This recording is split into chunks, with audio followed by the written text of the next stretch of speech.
vamos a hablar a continuación, como dijimos, de una parte de la historia argentina. Esto tiene que ver con la historia reciente.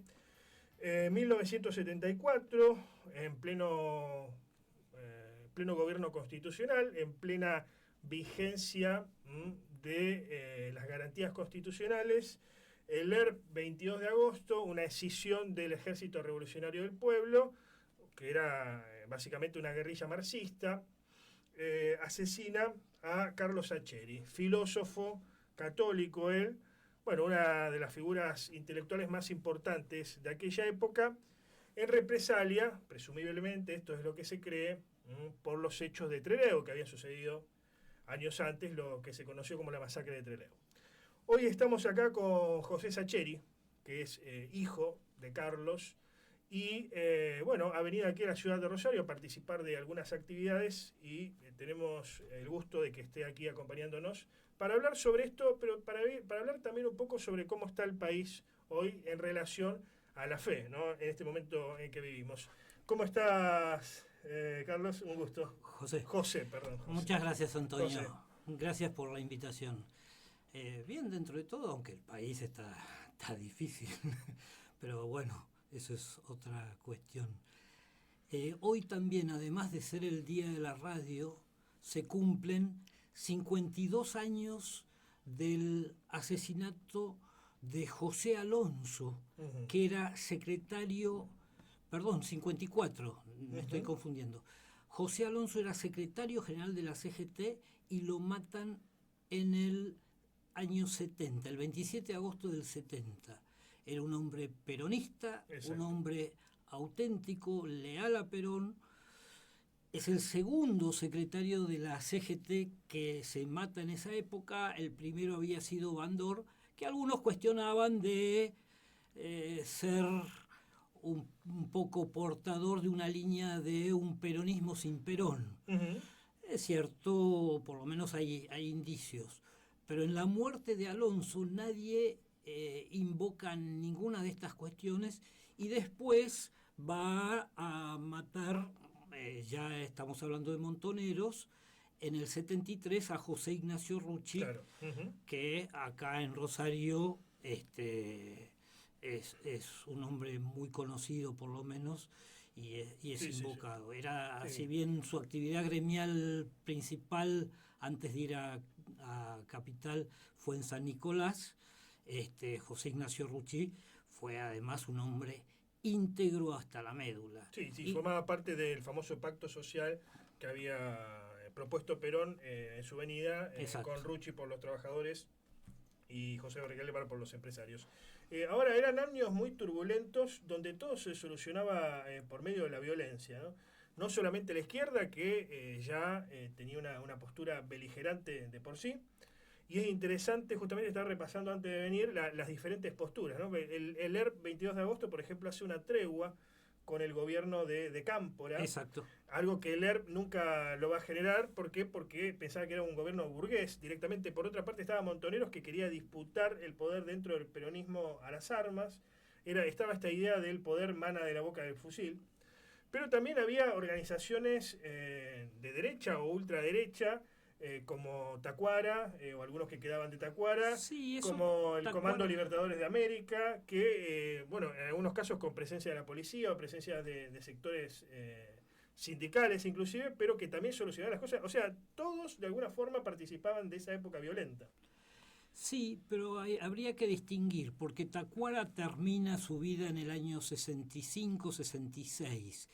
Y el CDO, digamos, el comando de organización aparece recién a partir del 73-74, que es un antecedente de las luchas que se daban básicamente entre sindicatos. No digo que la AAA no haya existido, pero la AAA se le endilga a la AAA muchísimas más muertes y hechos violentos que la AAA, nada más que con saber el listado de las pocas personas que le integraron, no pudo haber hecho eso. Ahora, era época de la Guerra Fría. Sí, algunos hablan de que mismo Perón habría creado la AAA porque Gloria Videgain, la hija de Oscar Videgain, lo escucha a Perón diciendo de que acá en Argentina tenía que haber un somatén, ¿no? Al estilo Lo del- español, Sí. etcétera. Tu padre va a ser muerto justamente en diciembre de 1974. Él era un intelectual de aquella Él época, era digamos. profesor de filosofía y daba clases. Lo único que hacía era dar clases y conferencias cuando le pedían, o escribir artículos, y llegó a escribir tres libros Ujú. y muchos artículos. Que, Ahí, estaba relacionado a lo que eran los sectores más nacionalistas, que algunos filiarían como derecha nacionalista o nacionalismo más conservador, si uno quiere, para definir de alguna forma. Sí y no, No, no lo porque digo papá, peyorativamente. no, ya sé, pero papá era un hombre especialmente católico, te diría, más que nacionalista, te diría patriota. Ujú. En ese sentido, Opuesto a esto que era la teología de la liberación, claramente, que ahora se llama teología de la cultura, ¿no? y del pueblo, Claro, ahora, ahora ha evolucionado, que era esto es complicado de explicar, pero que era una especie de entrismo del marxismo dentro del catolicismo. sí, O sincretizaban posturas marxistas con católicas, que esto a simple vista parece una locura, pero en realidad sí lo hacían, digamos. e incluso hicieron una suerte de mix, de sincretismo, valga la expresión, entre el peronismo y el marxismo, cosa que Perón nunca admitió de ningún modo, pero hubo algunas personas, me refiero a Cook, por ejemplo, que hizo Claro. una especie de entrismo del marxismo dentro del peronismo. Y Cook va llevando a distintos contingentes, ya desde el año 61, a contingentes que no eran peronistas, o por lo menos no eran principalmente peronistas, eran ex PC, Partido Comunista, de distintos grupos, Ujú. pero que a entrenarse a A Cuba, Cuba. y que después a varios de esas personas, algunos de ellos eran dirigentes gremiales y Ujú. algunos incluso sacerdotes directamente, Ujú. o por lo menos con una vida religiosa importante, los va metiendo Cook en el peronismo. ¿Por qué lo matan a tu padre? Tu padre no era alguien de armas tomar, quizás No, de armas tomar en cuanto a la palabra, sí, era alguien que daba su postura, eh, pero no participa, porque había otros intelectuales que sí, Rodolfo Wall, por ejemplo, que sí se armaban y consideran que ellos tenían que dar el ejemplo y participar incluso mediante la lucha armada, ¿no? sí, sí. ¿Por qué lo eligen como objetivo? Sería a tu padre. Para matarlo. Yo no te lo puedo contestar, ¿Fue una tristemente. cuestión al azar, digamos, o No, fue...? no, no, no, no, no, no fue al azar, fue preparado, y todo la muerte de papá, el asesinato de papá, fue claramente preparado, y él a mí jamás me dijo de una amenaza, pero yo pescaba en el aire que había amenazas. Yo tenía 13 años y cuando lo mataron había cumplido 14 2 días antes. Ujú. Así que ¿Había recibido amenazas antes? yo creo que sí. Él nunca me dijo, pero porque yo era su hijo.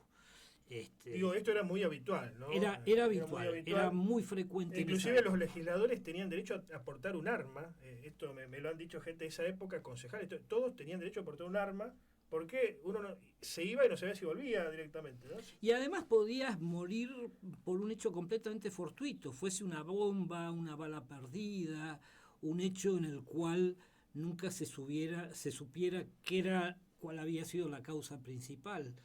Era una época de muchísima violencia, donde había de 2 a 3 homicidios políticos por día.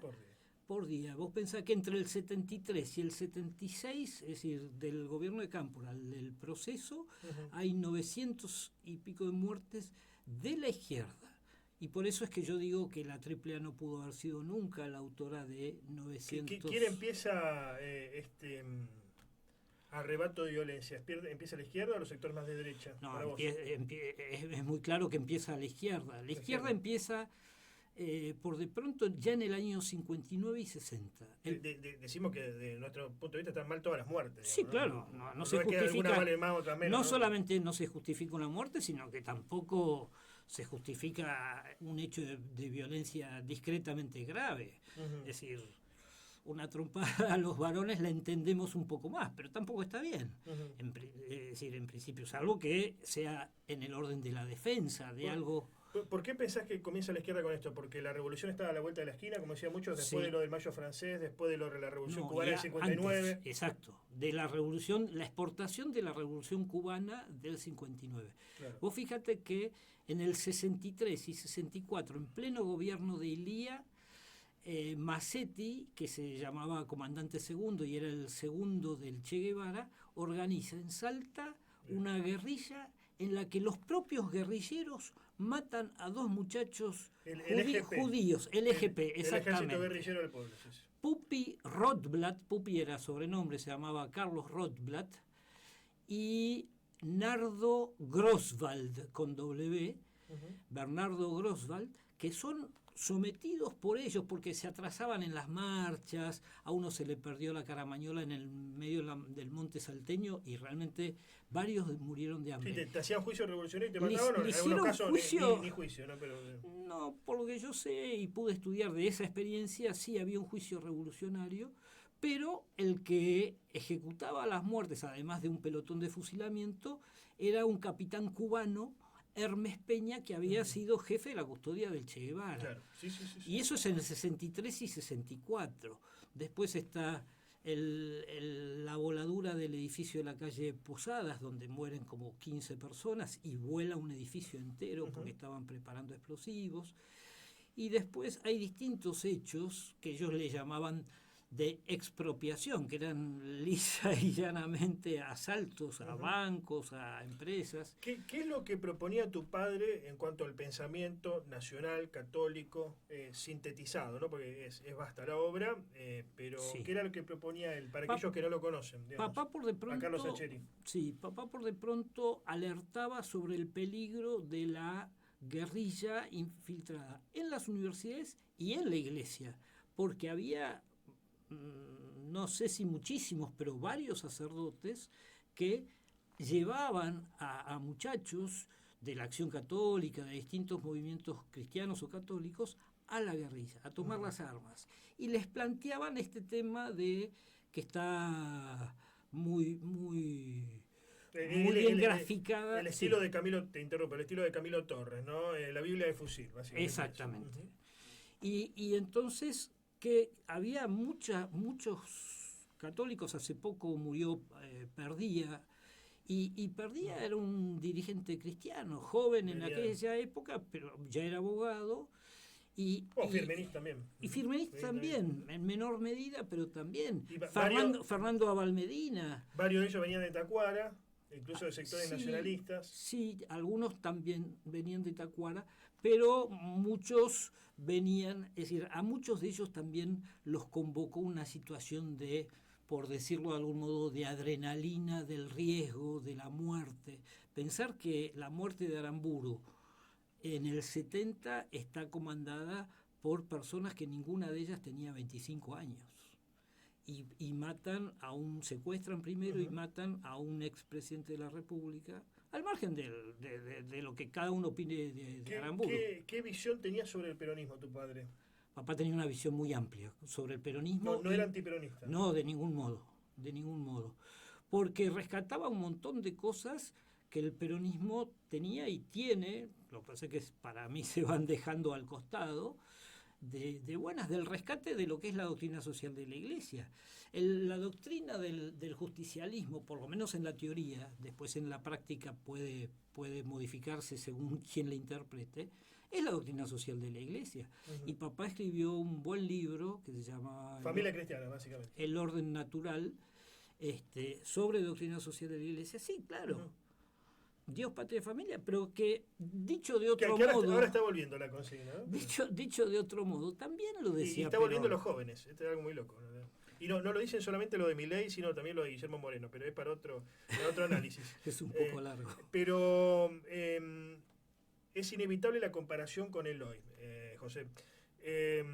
Hoy por hoy la Iglesia entiendo que tiene una suerte de puja de poder interna, sí, con sectores que quieren imponerse uno por sobre otro, uno más relacionado al progresismo, tercermundismo, no sé cómo se quiera llamar. Hoy no sería tercermundismo, pero sería los hijos de aquel tercermundismo. Tercermundismo guerrillero, pero que la práctica proponen aborto, dentro del catolicismo estoy hablando, no fuera del catolicismo, ¿no? Que se contempla dentro del catolicismo el aborto es algo más restringido, pero hay otros conceptos que sí son... Tema de casamiento entre los homosexuales, tema, ahora me estoy olvidando, el tema de género, lo que es el tema de la bendición a parejas homosexuales. Eso es lo que... básicamente la Agenda 2030. Hay un sector que propone eso. Y es un problema gravísimo. Entiendo con el aval de Francisco, vos podés decirme si estoy equivocado o no. Algunos dicen que Francisco no sabe, otros que deja ser, bueno, como fuere. Y después hay otro sector más conservador o tradicional. Yo cuando hablo de conservador no lo pongo como un insulto o algo peyorativo, sino como para definir una ideología, quiero decir, ¿no? Sí. Si bien los conceptos hoy están muy bastardeados todos, ¿no? Pero otro con un estilo, otro sector del catolicismo, un estilo más tradicional, más conservador en sentido moral, en sentido propio, que quiere la familia cristiana más tradicional.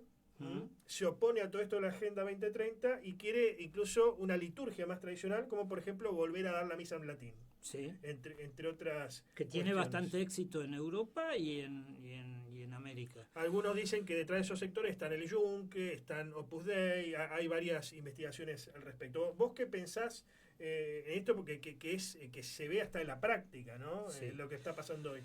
Creo que las puntas de estos temas que vos has mencionado, ideología de género, unión de homosexuales, etcétera, está más en Europa, sobre todo en Alemania, Bélgica, Holanda, que en América hispana, América Latina, incluyendo también a Estados Unidos y Canadá. Pero eso va cayendo también hacia América. Pero sí acá se plantea cada vez más fuerte, el tema de el ser herederos, pero estoy hablando también, y voy a distinguir entre la jerarquía o los obispos, o si querés obispos y sacerdotes, del pueblo fiel, que no es lo mismo, son cosas distintas. Y el pueblo fiel, los que no somos religiosos, también somos parte de la iglesia. Y ahí, en el laicado, hay una reserva moral que yo creo que la jerarquía, en su enorme mayoría, ha perdido. Pero fíjate que la jerarquía, los obispos, estoy hablando de Argentina. Ha perdido adrede con esto de acompasarse a los tiempos, de ayornarse, abrirse, etcétera. Creo que no. ¿O ha perdido por casualidad? Creo que no es ni una punta ni la otra. Creo que lo ha ido abandonando por debilidad moral, por debilidad religiosa, y entonces se han tenido que meter, como opinan permanentemente, en cuestiones de política, pero tienen los seminarios vacíos, las iglesias que en general están bastante vacías o con gente muy grande en su mayoría. Y no se pueden ocupar de las cuestiones que son propiamente religiosas. Entonces, como no se pueden ocupar bien de lo que es religioso, se dedican a opinar de cuestiones como la desocupación o la edad de la punibilidad penal, y eso lo hace Francisco concretamente, y otros problemas que son de política. ¿Francisco sabe esto? Estimo que sí, digamos, pero... ¿comparte esto o no comparte? Porque a mí me extrañaron algunas cuestiones, independientemente de esto de la bendición de las parejas homosexuales, que fue el que lo avaló. Sí. Pero ya cuando se vota el aborto, que se votó entre gallos y medianoches en medio de la pandemia, la gente estaba viendo Netflix a las 2 de la mañana, bueno, una cosa así, sí. Etcétera, etcétera. Acá votaron la fotomulta en Rosario, pero es para otro tema. La casta, dirían algunos. Pero se aprueba el aborto y después Francisco lo recibe Alberto Fernández y no dice ni mu al respecto, digamos, ¿no? Es cierto. Yo creo que no debe ser una persona desinformada a tal nivel de poder, digamos, de... Obviamente está informado. Y quiero creer que espérame que termine con esto. Más aún, viniendo de Francisco, que fue alguien que en algún momento fue peronista, pero más allá de que haya sido peronista, participó de una organización que era pro familia, pro cristiandad, que era Guardia de Hierro. Sí, claro, Guardia de Hierro era conservadora en su concepción. Muchos les extraña, ¿qué pasó? Nos cambiaron a Francisco, digamos, es otro Francisco. Yo creo que en parte cambió él cuando asumió en el Vaticano, pero en algunos aspectos es un poco el Jorge Mario Bergoglio que algunos conocimos ya en Buenos Aires. Yo lo traté, no mucho, pero algunas veces en Buenos Aires en distintas cuestiones. Pero creo que a Francisco le importa, hay cosas que le importan relativamente poco, y a los católicos o a los cristianos de a pie nos importan mucho. Y ahí hay como una especie de no sé si llamarle ruptura, pero por lo menos no hay un diálogo suficiente donde la jerarquía, y concretamente el papado, atienda las necesidades de la gente, que es lo sagrado, porque cualquiera puede dar un buen discurso de distintas cuestiones, incluso sobre la edad de un menor para ser punible o no. Pero lo sagrado lo pueden dar solamente los ministros sagrados. Y ahí es donde creo que hay una especie de dejadez de muchos obispos en todo el mundo, pero en la Argentina en particular, o sacerdotes, en que van dejando lo sagrado para meterse en un rol de asistencia social, de asistencialismo social, que no está mal, pero siempre y cuando vos cumplas con lo prioritario para vos que sos religioso, que es lo sagrado. Claro. Enseñar... Para el otro están los políticos, ¿no? Claro, que vota la gente, sí. Exacto. No puedo dejar de preguntarte de final, sin robarte más tiempo. Es una interesante charla esta. Para mí es un gusto. Pero no puedo dejar de preguntarte sobre lo que está haciendo este gobierno nacional, que está revisitando los 70, tiene una postura marcadamente anti-izquierda, si uno quiere. Siendo un gobierno liberal, digamos, ¿no? E incluso hasta si uno creo que escarba un poquito, Milei es ateo, ¿no? Digamos, o no se había definido sobre ciertas cuestiones hasta que llegó al gobierno, ¿no? Y es más, cuando uno habla con los libertarios te dicen, yo no tengo problema con el aborto, ahora que lo pague la gente, no que lo pague el Estado, ¿no? Esa discusión. Ahora, ese gobierno que da la impresión de ser pagano, está haciendo más para reivindicar las víctimas de la guerrilla de los 70 y para reescribir, si uno quiere, la historia de una forma, no sé si existe la objetividad, pero una forma más seria, no maniquea, que otros gobiernos, incluidos los peronistas, ¿no? Es muy loco lo que está pasando. Es cierto, pero lo que pasa es que en lo que está haciendo más que Milei Villarroel, que en este momento creo... La vicepresidente que está llevando a cabo un acto en el Senado de la Nación, porque el 21 de agosto fue el Día Internacional de las Víctimas del Terrorismo, lo que está haciendo es volver la historia al lugar de los hechos. La historia es un relato científico, más o menos científico, de la realidad de los hechos. O sea, cambio histórico para vos... El kirchnerismo lo único que hizo fue desarrollar un montón de mentiras porque le convenían o le interesaban políticamente. Entonces, esto es volver a sacar o a mostrar las fotografías reales de los años 60 y pico, 70 y hasta el 89, porque hasta el ataque a la tablada con el gobierno de Alfonsín ocurre en democracia. Entonces, es decir, el kirchnerismo de la mano de Berbisky, etcétera, han armado un relato que es completamente falso. Y las víctimas no tenemos lugar en ese relato. No existimos. Este cambio cultural lo está emprendiendo Villarroel más que Milei, decís. Desde el punto de vista político, sí, pero también es cierto que las víctimas, silenciosamente, con ningún poder, va empezando a florecer un trabajo que venimos haciendo de hace por lo menos 15, 18 años. Lo que pasa es que somos muy pocos los que podemos trabajar en estos temas, y por supuesto es gratis, poniendo plata de su bolsillo, cada uno, etcétera. Ustedes no están bancados por Milei. No, claro, vamos a bancar Milei no. Es más, no lo conozco a Milei.